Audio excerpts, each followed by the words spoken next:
पिछड़ा वर्ग समाज लगातार अपनी हक अधिकार की लड़ाई, आरक्षण की लड़ाई को लेकर लगातार प्रयास के लगातार संघर्षरत रही है। आज भी कांकेर जिला मुख्यालय में हमारे पीछे देख सकते हैं कि लगातार प्रदर्शन जारी है। आज भी सर्व पिछड़ा वर्ग समाज जो है प्रदर्शन कर अपनी मांगों को लेकर हमारे साथ समाज के जो पदाधिकारी हमारे साथ है। भैया बताएंगे क्या कुछ मांगे रही हैं आपके और क्या क्या मांग पूरा होने की संभावना है? आपके मीडिया के माध्यम से मैं बताना चाहता हूं कि पुरानी जो सरकार उस सरकार में आने के लिए एक नारा दिया था, अब नहीं सही वो बदल के रह गए। मैं बताना चाहता हूं कि हम लोग 2013 से इस प्रदेश में आरक्षण की मांग को लेकर निरंतर धरना प्रदर्शन के माध्यम से इस सरकार को हमेशा जगाने का प्रयास किया। पिछला जो सरकार भूपेश बघेल की सरकार जो रही है, उन्होंने तो 27% आरक्षण को लेकर विधानसभा में पास भी किया था, लेकिन उस समय का जो राज्यपाल रही है अनुसुईया उइके जी, उस पर हस्ताक्षर नहीं किया। आज भारतीय जनता पार्टी की सरकार है। सरकार के रहते हुए आज देश में जनगणना भी हो रही है। उस जनगणना में हमें हमारा पिछड़ा वर्ग का कालम को भी हटा दिया गया है। हम बस्तर संभाग के मूल निवासी हैं। आदिवासी के बाद पिछड़े वर्ग बस्तर के मूल निवासी हैं। वहां पर 5वीं अनुसूची लागू है, पेशा कानून भी लागू है। जब हम मूल निवासी हैं तो हमें 5वीं अनुसूची से दूर क्यों रखा गया है? साथ ही मैं आपके मीडिया के माध्यम से बता दूं कि देश में जब मंडल कमीशन जब लागू हुआ 15 अगस्त 1990 को, उस समय के तत्कालीन प्रधानमंत्री विश्वनाथ प्रताप सिंह जी थे। उनकी सरकार को बाहर से समर्थन दे रहे थे भारतीय जनता पार्टी की सरकार। जब लाल किला से जब घोषणा होने के बाद उस समय बाहर से समर्थन दे रहे भारतीय जनता पार्टी की सरकार, उस सरकार को हाथ खींच लिया, सरकार गिर गई। और कमंडल लेकर उस समय नेता प्रतिपक्ष लालकृष्ण आडवाणी जी और हमारे प्रधानमंत्री जी, जिनके नेतृत्व में पूरे देश भर में रैली के रूप में आरक्षण विरोधी उन्होंने काम भी किया। और आज उनकी सरकार है।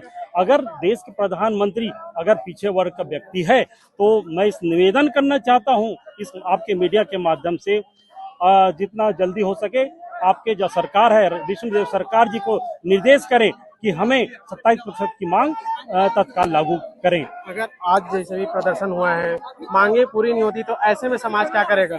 आने वाले समय में बस्तर संभाग के सभी जिला में प्रदर्शन होगा, उसके बाद प्रदेश में होगा।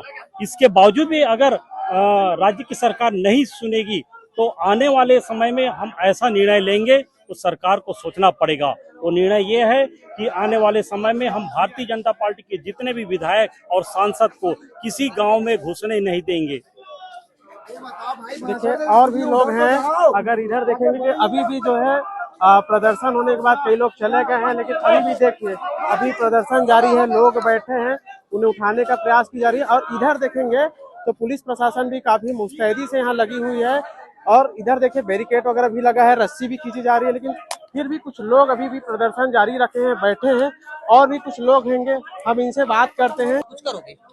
निश्चित ही यह आक्रोश निरंतर आपको देखने को मिलेगी, क्योंकि छत्तीसगढ़ सर्व पिछड़ा वर्ग समाज जो है, ये बात समझ चुकी है कि सिर्फ और सिर्फ हमारा जो छत्तीसगढ़ सर्व पिछड़ा वर्ग समाज है, वो सिर्फ और सिर्फ वोट बैंकिंग है और कुछ नहीं है।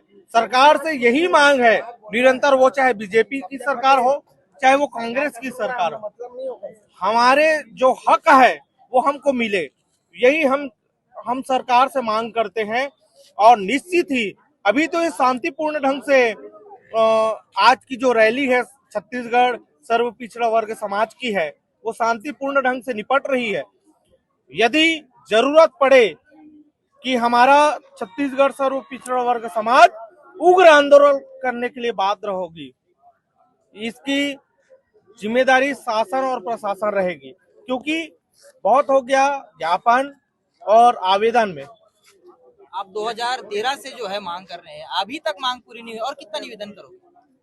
निवेदन देखिए, हम जो है सर्व पिछड़ा वर्ग समाज जो है सभ्य समाज से आते हैं, है ना।